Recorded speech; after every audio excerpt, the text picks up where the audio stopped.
welcome to Track 2, everyone. Thank you for joining us in GrimmCon 2.0. With us this morning for the Track 2 opening keynote is good friend Josh Corman. He is an amazing person. I've known him for a number of years, and talk about a man who understands collaboration and openness and pushing, making the world a better place. I'm going to let him take it from here. He can definitely introduce himself, but thank you all once again, and I'm going to step back. Thanks for having me. Thanks, Matt. So I'm Josh Corman. I'm the founder of IamTheCavalry.org. I tried to check the calendar. I think we're mere days away from our 7th birthday. We launched on August 1st. Out at Hacker Summer Camp. Hopefully most of you are familiar with that mission, but on the next slide. So I'm the Cavalry. We just did a slight rebrand and new website makeover, but the message and the mission have been the same, which is we want to focus on where bits and bytes meet flesh and blood. Part of the origin story I will mostly skip in the interest of time is I went as high and deep as I could in government to get to the adults in the room to try to raise the alarm without being alarmist about our increased dependence on connected technology and safety critical and national security places. And I got as high and deep as you can get, brought 5 of the world's best hackers with me for a couple days workshops, and found out the cavalry isn't coming. Nobody's gonna fix this. There are no adults. The adults are us, or it isn't gonna happen. It's not that I don't respect our teammates in government and public sector. It's that they weren't yet ready to know what we knew or do what we do, and they needed us to help. So the idea of I Am the Cavalry was a personal pledge that you would make to be part of that solution, and I think that's how I met you, Matt. Again, the idea wherever bits and bytes meet flesh and blood. So Bryson's quite good at hooking me to do things, including most recently we did his Cooking with Bryson video show. And during that, I was talking about the importance of mentoring and investing in our future workforce and our future teammates, because part of the whole mantra of I Am the Cavalry is that we'll eventually figure this stuff out after failures. The whole goal was to be safer sooner by working together with as diverse and inclusive a set of teammates from different backgrounds and different skill sets. Yeah, I noticed that you did the cooking thing with Bryson. Is that a video that I can go view? I saw the image, but I haven't clicked on it yet. Yeah, it's posted on his channel. I don't have the link at the moment, but so he asked me to kind of say, hey, why don't you turn some of this into advice you wish you got about your first talk? Because I'm very supportive of what Grimm's doing here with GrimmCon, the new speaker track, because we need new blood. We desperately need new blood. And some of the coolest collaborators and the biggest breakthroughs and insights we've had, changing FDA policy or introducing a new way to think about cybersecurity hygiene or decriminalizing research, have often come from less obvious sources. And I want to get people past their imposter syndrome, empower and enable them to be more effective at contributing with whatever skills they can. So the general flow I'm going to try to do here quickly is give some not so common sense thoughts. Then the original idea for this was to maybe help people prepare for CFPs. There's a lot of things I wish I knew, but I thought CFPs was a little narrow. So I'm going to expand that a little bit. Because if you do start your journey and start to peek out from the shadows and try to make a more public contribution, no matter what your motives are, you're going to hit some self-impedance and some outside interference. And I've learned that the hard way, unfortunately, but hopefully we can pass some of that learned wisdom on. And then I might get a little emotional on this, but I started reflecting towards the end of preparing, and I realized I have gotten some advice that I wasn't as keenly aware of. So let's see how well I do on keeping my feels. So let's talk first about uncommon sense. I think some of you guys know this, but I'm what you get when you put a philosopher in the hacker community for a couple decades. I think I've been in software for 25 years and cybersecurity for 20 officially. But this is from the Temple of Apollo at Delphi. It's a piece of wisdom. I think the way that it was pronounced to me was Note Seaton, and what it means is first. It's the first of 3, but what it means is know thyself. And This is not actually from Apollo. This is a relief done in Greece, which for some reason, the one in Greece accompanied by this image. And I never quite got a consensus answer on this, but it made me wonder if, on your Ouch. deathbed, will you actually look back and say, I knew who I was. I knew what I wanted to do. But, it's really one of the most important pieces of wisdom from the Oracle of Delphi and the notion of our initial philosophers. And I think that's a really, really important thing and one of the best pieces of advice is don't play someone else's game. Don't take someone else's career path. I think you just heard from Snubs that we really want to carve our own path and be us. And I fiercely believe that. I for a long time in my career, maybe too long, I kept trying to, subordinate myself to how one is supposed to come up, how one is supposed to contribute, who has permission to do things. Boy, was that a mistake. And I hope you'll see that comes through in a lot of places. But again, that philosopher me often asks why. And one of the ways I work with public policy makers, because they often say, Josh, why do hackers hack? What's wrong with you? Why would you endanger the public by finding a flaw in a medical device? And I'm like, oh, no. I said, first of all, hacking is not criminal, right? Because they start off by thinking the word hacking is always bad. I said, it's like magic. There's good wizards like Gandalf and Harry Potter and Hermione, and there's bad wizards that we need to vanquish. And thank goodness we have the good ones to help, the helpful hackers. But even within that, I often use what I call our 5 Ps of white hat motivations. And then there are protectors that want to make the world a safer place. There's puzzlers that want to do it for challenge and curiosity, take something apart, put it back together. There's prestige, which we're probably too familiar with, who want to do it for fame and glory. I want to be the first. I want to be the best. I want to be associated with a topic, get on CNN. There's profit or personal gain, and there's protest or patriotism. So of the protect, puzzle, prestige, profit, protest, most of us major in one and minor in another. And it's okay if you have a different motivation than the people you see speaking on stage. For me, I'm a protector first. I want to do things that make people safer, more bits and bytes, meat, flesh and blood. And I really like hard problems. So I default second to puzzler. But take a second and ask yourself which ones got you into cybersecurity, which ones keep you into cybersecurity. What is your motivation? Because you need a North Star, you need a compass to help you in your journey to pick which things you're going to do, how you're going to do them, and who you're going to do them with. So one of the lines, it's getting wordier as I go on, but Bo Woods and I spent a couple of years in a public policy think tank, a nonprofit, to try to drive cyber safety into the international policy community. And day one, when we launched Time the Cavalry, we said we are our dependence on connected technology is growing faster than our ability to secure it. But it's really evolved because what I've realized is it's really about the ratio of how dependent you are on undependable IT, and that the actions of any single accident or adversary can have a really big public safety impact. Just think of NotPetya doing $1 billion of damage to Merck alone. Think of the WannaCry accidental ransomware taking out or affecting 40% of the UK's hospital care. Think about something like WannaCry hitting right now, or maybe in New York during the next hotspot of the COVID outbreak. This stuff can get really, really serious. So it's not that things are hackable or they're not hackable. It's that our dependence should be proportional to how dependable they are, and we're well out of whack. So this is really my North Star, and I know exactly why I do what I do, and why I bring a sense of urgency to it. And whatever your North Star is, it's really important to know that. I was also thinking about advice that I've taken from different people in mentoring. I've menteed myself to several folks, but one of the most profound sources of first principles is Dan Geer.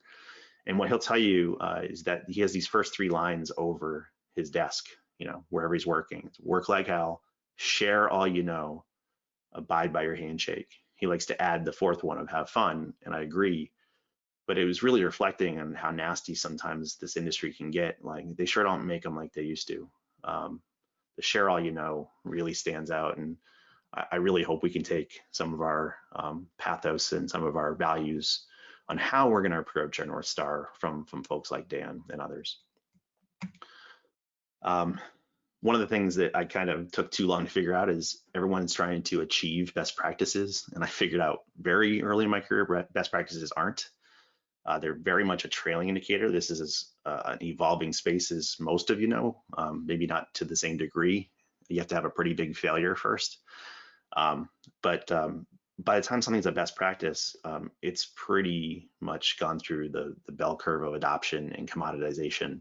And when sentient adaptive adversaries and constant turbulent change in IT and constant changes in the business, for something to be a best practice, you should almost conflate it with a laggard activity.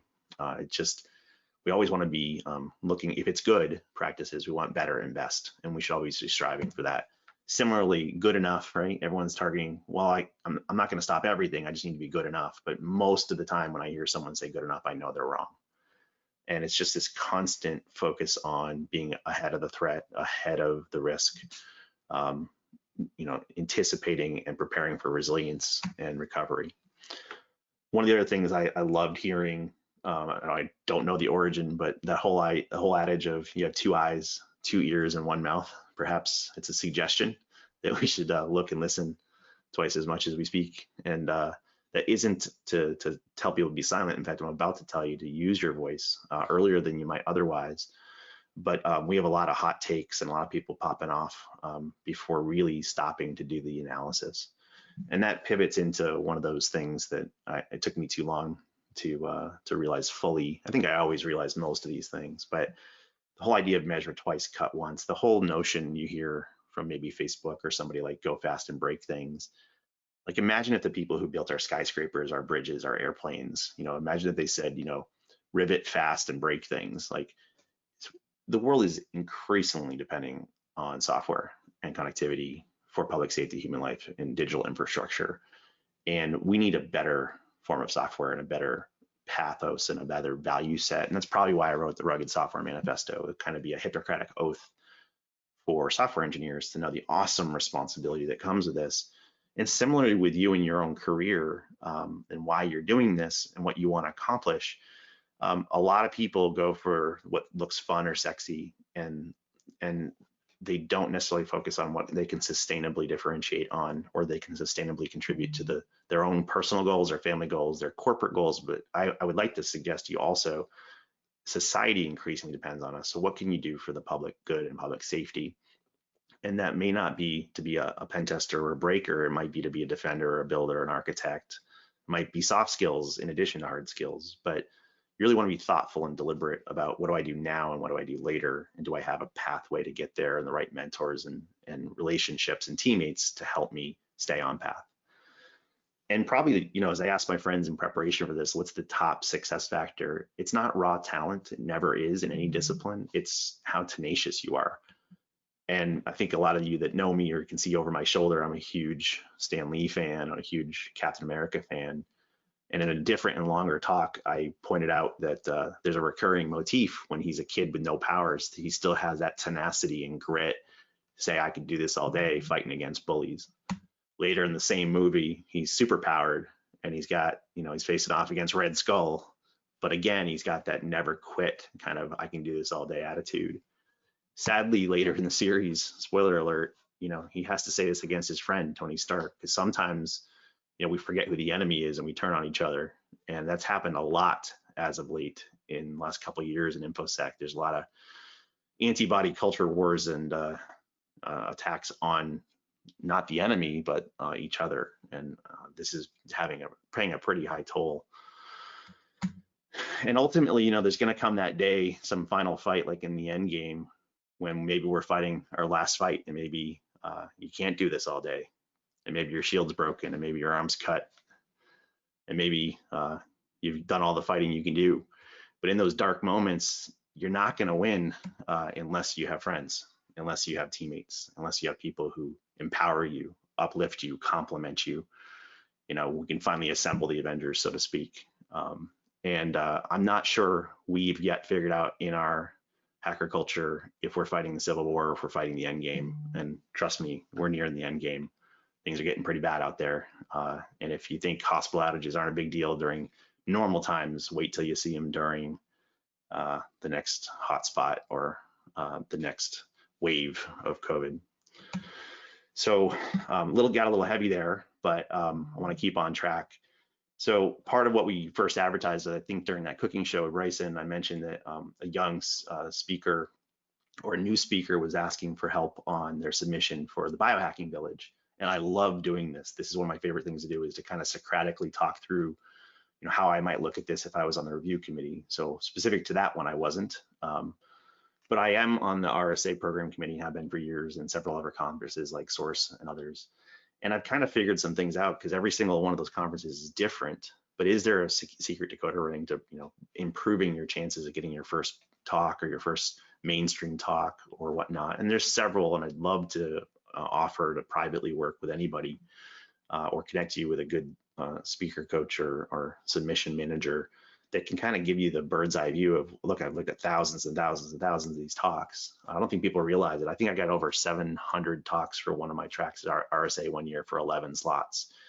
And I try to read every single abstract before looking at who the speakers are, try to make it blind to look at merit and things like that. But it's a tough circuit. And some of the advice I gave, just a few little pieces, when you see a CFP, is you got to first know what the North Star and the priorities are of each conference. So what you might do to tailor your submission for DEF CON is going to be wildly different than what you do for RSA.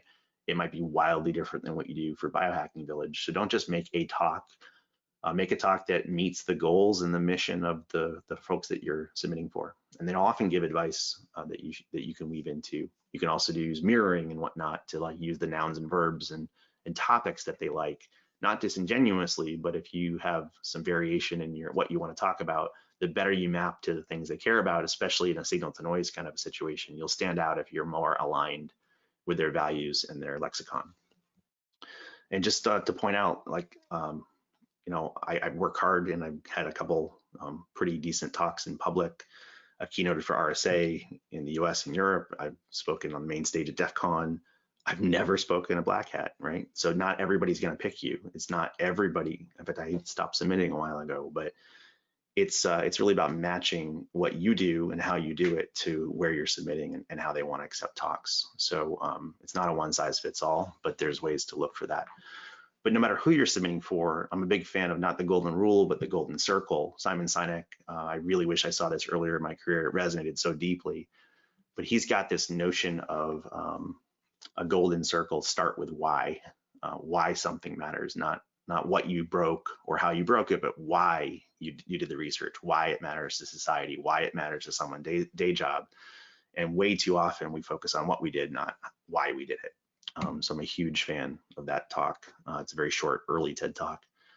TLDR is meant to be a double entendre here, but part of what I really mean is I've started voluntarily putting a TLDR at the top of every abstract I submit, because if you can't summarize it in 140 characters or less, and I mean the original Twitter, not the lame Twitter of double the character count, then you don't really have a clarity of purpose of what you're trying to do. So before I even start writing a bunch of prose for the longer abstract, you really should be able to synthesize this down. And it might take a few iterations, but you should be able to articulate why your talk is important and special and unique contribution to the discussion. This is that golden circle to start with why. So not only should you have a start with why, but it should really reflect why you're giving the talk and what people can get from value from it. So there's probably a lot more to say there, but one of the key things I forgot to put in a slide that I was talking to David Etchew about last night is I had a conversation years ago with RSA, and I said, hey guys, I can't get in. Like, I can't get into my first talk. And Jeannie Friedman said, well, tell me what you submitted. And I told her the talk. She goes, that sounds like a fantastic talk. She goes, when did you submit that? I said, I don't know, 4 years ago, 5 years ago. He said, we didn't pick it? And I'm like, no. So I'm not trying, I think RSA's come a long way, but it was really, really hard to get into RSA. But once you had a good score, it was very, very easy to get back into RSA. So I just kind of hacked the system through the rules above board. What I found was once I did get my first good score, and I did go to the speaker party and I talked about it, I just committed that I'm going to pick an amazing first-time speaker to co-present with every year. And then they're going to have their good score, and I'm going to ask them to pay it forward. So it's a little one-to-one hack, but eventually I just kept doing presentations with folks to give them their very first RSA score. And as long as they did a good job, they'd get more opportunity in the future.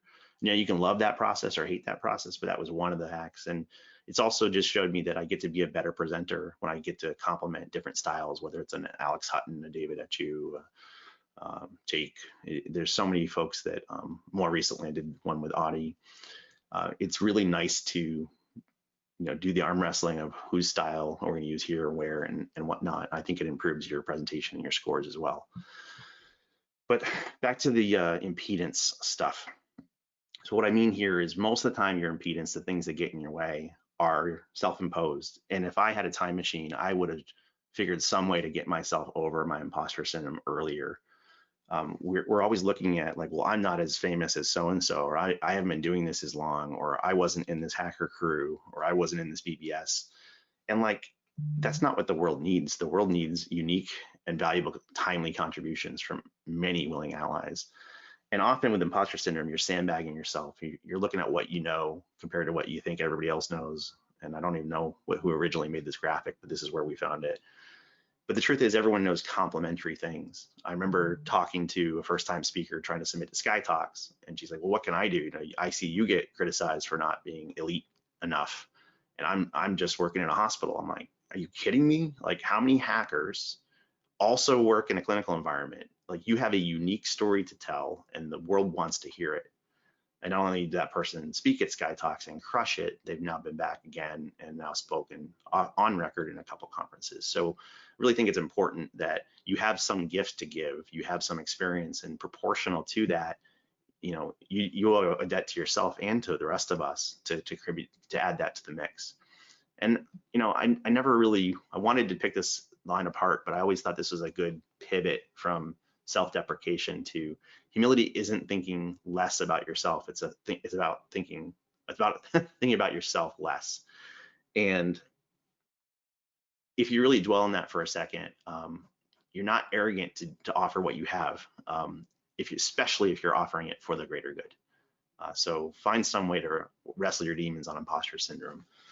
Now, I'm going to give you a warning, though. The impedance that's self-induced is one thing, but there's also outside problems. And a couple of years ago, out of necessity, after I watched some people being some gatekeeping and some people harassed for trying to do good work, I gave a keynote. I called Jack and Banshee at B-Sides Las Vegas, and I said, before I chicken out, I want to do an apology, tongue in cheek, but I want to kind of confront our sins, the parts of our culture that keep us from being our best, because we have some really great people and some really good things in this culture. And I'm not going to recount the whole talk, but if any of this resonates with you, we have some fairly toxic and unobvious elements that keep us, that in combination with our self-imposed imposter syndrome can really hurt us.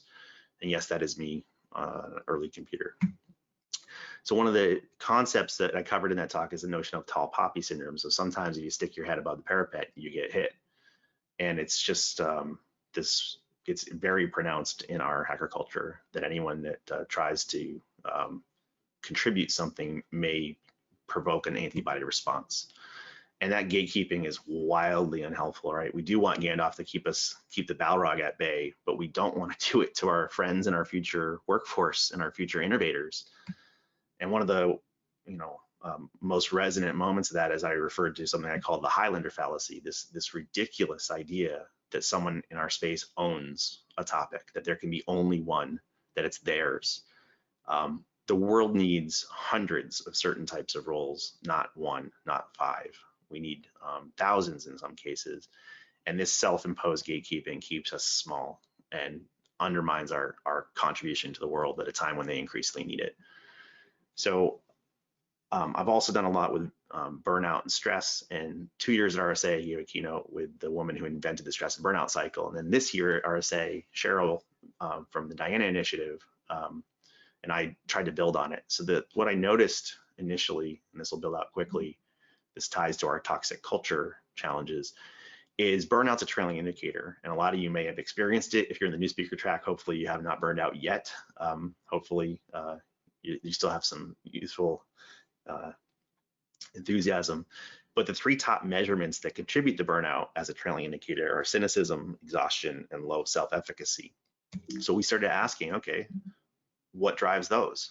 Well, the top thing driving exhaustion is we don't have enough people. A couple of years ago, we had 1 million unfilled jobs. Now we have 4 million unfilled jobs as of a year ago. I don't even know the total count, but the work isn't stopping. We just don't have enough people to do it. Well, why is that? it's a quantity thing, sure. Some people claim it's a quality issue, like the new people aren't good, but new people aren't going to have 5 years experience on year one. It's just simple math, right?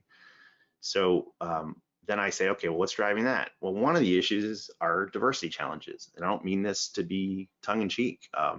We have tapped out the monoculture demographic, right? We have a lot of white guys. We have a lot of CS majors or people that came up a certain way. We don't have to have that problem. In fact, then I say, okay, is it a pipeline problem? Are we not attracting people into this from different educational backgrounds, different countries, different underrepresented minorities, different schools of thought? And what I realized is, no, it's actually more pronounced that we have a churn problem. We're driving people away. This might be the misogyny that we saw around some of the conferences a few years ago, and pervasively, it might be the gatekeeping. And what I realized is, the arrows are a little messed up here, Google, but if you really go left to right, our toxic culture, our gatekeeping, our hostile rock stars, our misogynistic tendencies, whatever they may be, they perpetuate our diversity challenges, which perpetuate our workforce shortages, which perpetuates our exhaustion and causes cynicism. But the worst part is there's a vicious feedback loop. And Cheryl and I kind of ran a conversation about how could we take that feedback loop, which is not unique to us, by the way. Dr. Christina Maslach said that she sees a very similar behavior in nursing. Burned out nurses turn on each other, which fuels the toxicity, and rinse and repeat.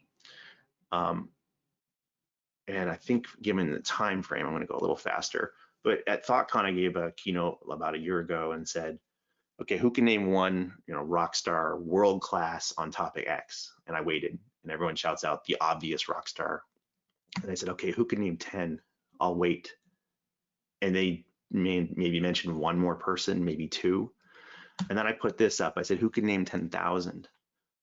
Because on some topics, there are 10,000 medical device makers in the world, and that have to get FDA approval. And as of pretty much now, all of them need to submit a threat model.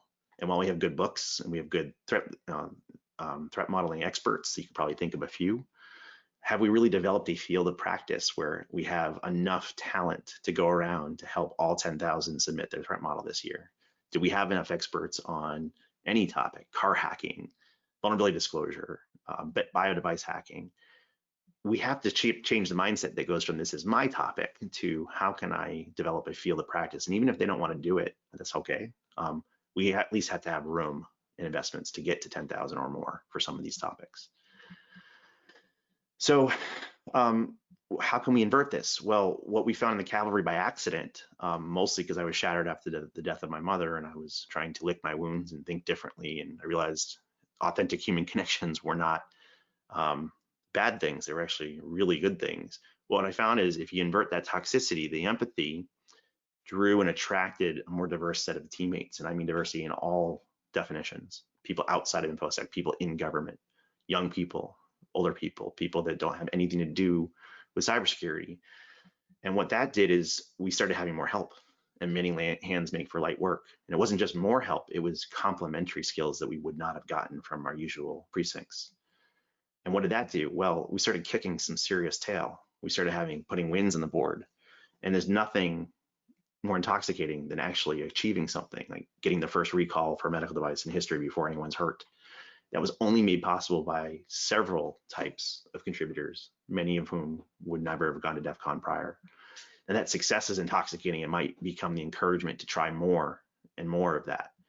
And it's not Pollyannish, this is more of a retrospective on why our approach to be safer sooner together has kind of worked. And can we maybe replicate that? Instead of looking at diversity as and inclusion as an obligation, look at it as an opportunity to really change the pH balance of how we approach the challenges that we try to solve. And part of that toxic culture is even increasing lately. We're getting more polarized than ever, and we're trying to attack each other for the smallest social media conversations.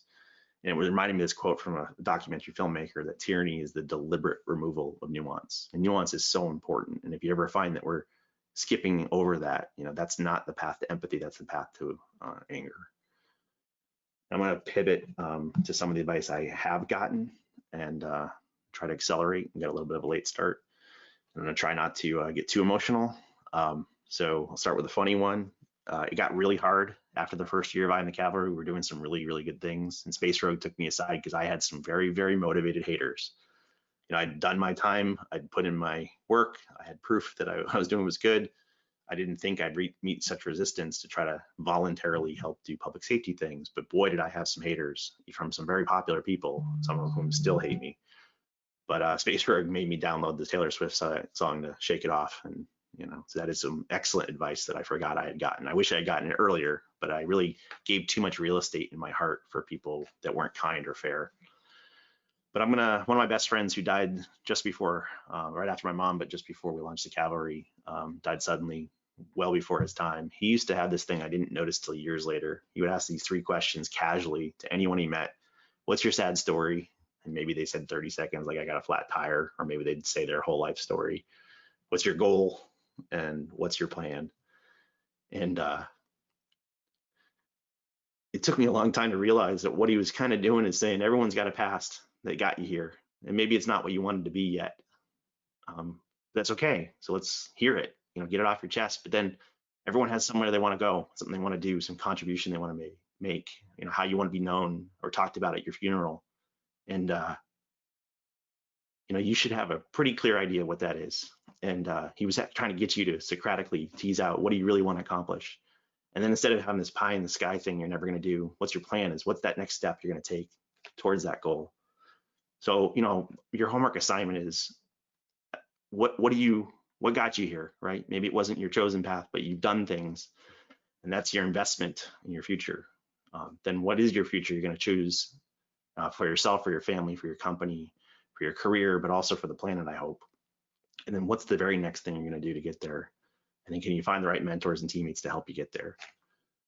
A mentor of mine made me read a book called The Goal. So speaking of goals, it had nothing to do with cybersecurity. It was about how this guy's theory of constraints, Eli Goldratt, saved the U.S. economy's manufacturing industry by understanding bottlenecks and constraints. And when I look at the things we do in cybersecurity, I wish every single person has read The Goal. I had this mentor make me read it, and I said, why the heck are you making me read this story about manufacturing? He said, you want to change the cybersecurity industry forever. This guy changed manufacturing forever. So here's your blueprint. And so many times, Bo and I look at each other like, I really wish that person had read The Goal. So please look up the theory of constraints, even if you don't want to read this book. The Phoenix Project by Gene Kim is really the goal for IT and software. He wanted to recreate this novel, and that's one of the reasons we bonded so much. And one of my mom's license plate was be kind. And so often I feel like that's missing. We aren't kind to each other. It's not meant to be a platitude. It's just, I really think about it like we are our best when we look for what's right in something, when we try to be favorable, when we try to pay it forward, when we try to invest in other people. And we're our worst when we try to hoard the coconuts and shame others and gatekeep. So back to that nuance point, I kind of peeled this apart as an origin for the Cavalry when I lost my mother way too young to brain cancer. During her funeral, shortly after the Sandy Hook shooting, we were talking, the last time I took her there before we hospiced her was right after Sandy Hook. And her minister was saying over and over for an hour, why is there evil in the world? And it really didn't sit well with me, and I couldn't tell why. Probably I was mad as a father, worried that my kids might get shot at school, probably because I was mad as a son, knowing I was losing my mom too early. But when we finally got to the same church for her funeral, I realized that through some circumstances, she got to be my 7th grade science teacher, and someone got hurt or sick. And I learned from her that darkness is not a thing. It's an absence of light. Cold is not a thing. It's an absence of heat. So I was asking myself, maybe it's not just the presence of evil, but maybe the absence of good. And maybe our goal is something is missing from the world. We have to put it there. So, you know, maybe we can be light, be heat, be good. Maybe we can be the nuance that's missing. Maybe we can be the kindness when people are being hostile. And I think that was the genesis for the Cavalry. If the Cavalry isn't coming, what's the second half of that? And it was in that moment I kind of realized I know what I have to do. Something's missing, I have to put it there. So that's why we said we're going to be part of that solution. Now, you have your whole career ahead of you. I hope that you emulate the positive, constructive behaviors, and I hope you seek out people that will be kind and nurturing to your choices in your career. I'm really happy to see any conference that tries to make an effort to develop new blood. We desperately need it.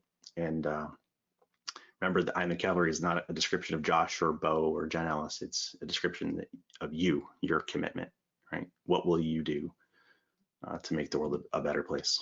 So with that, I will end. Thank you.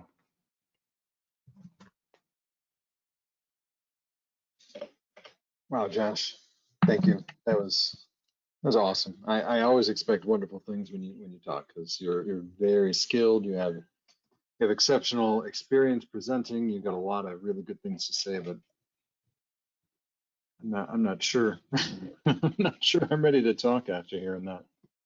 Thank you for being so candid and transparent. You over the numerous years that I've known you, you've always come from a place of doing good, pushing others to do good, pushing others to fix problems. But you know, this is one of the better talks that I've ever heard from you, where you're not just talking about getting other people to do good. You are driving us to be good, to be the good. So thank you. I love that in your video early on, you had Captain America as he's really struggling, and we're in Endgame, and then Mjolnir comes into his grasp, and he's like, well, perhaps things are a little different than they have been in the past. And your video at that moment reminded me, things are always changing. Things are always different. Tomorrow will be different than today, and we get to choose what we do. But wow, you've given me a lot to think about. I could probably go on for 15 more minutes. Thank you for the humility from Rick Warren and the Highlander. Wow. One thing that came to mind though is, if we're gatekeeping, that if we need other people to be so elite in order to come to the stage, one of the things that having skill in too many areas does, and I've seen this in many people around me, it drives us to not have enough bandwidth, to not have enough buffer where we can make space for other people, where we can encourage other people, where we're focused so much on the things that are taxing us that we are not aware of how we're impacting or not impacting others around us.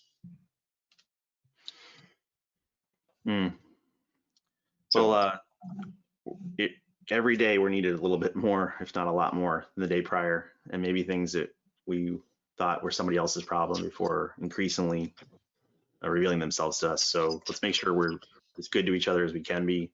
I can't announce it today, but I'm pretty close to announcing a new role, and I'm probably going to need a lot of help from each of you to do your part. And